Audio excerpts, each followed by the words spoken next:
Mr. H, tahimik niyo.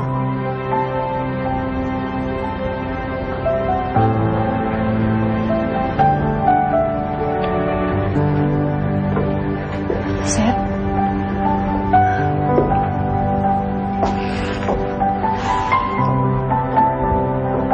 Jessie, kung may sasabihin ka man kay Justin, sabihin ka ngayon bago mahuli ang lahat.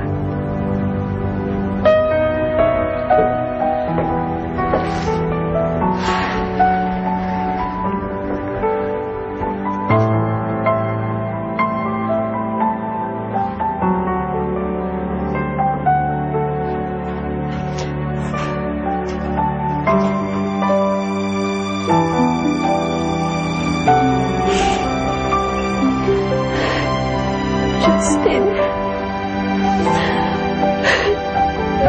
Bakit mo ako iniwanan? Mahal na mahal kita. Pinapatawad kita sa lahat.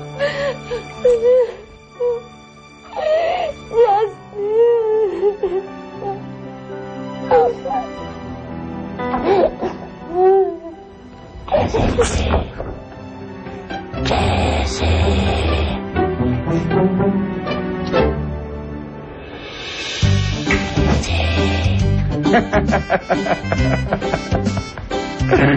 Mahal mo ko? Flesh wound lang.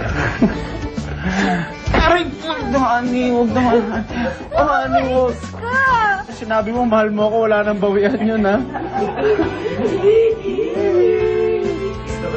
Yeah. Mahal mo ko.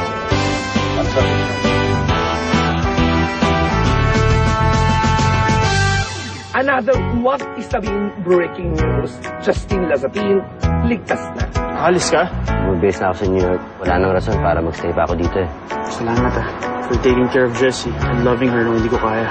Ang chika, kasama doon nito ang kanyang dating peking asawa na si Jessie. Kaya naman ang bulong-bulungan na matatabi ng tiyak, nagkabalikan na daw ang dalawa. Is this for real this time? Alam ko nagsimula tayo magkaaway. Kakaasaran. Pero sa tuwing nagbabangayan tayo, hindi natin alam. Unti-unti na pala tayo nahuhulog. Hanggang sa nahulog na tayo, hindi natin kaya mabuhay nang wala ang isa. Jessie.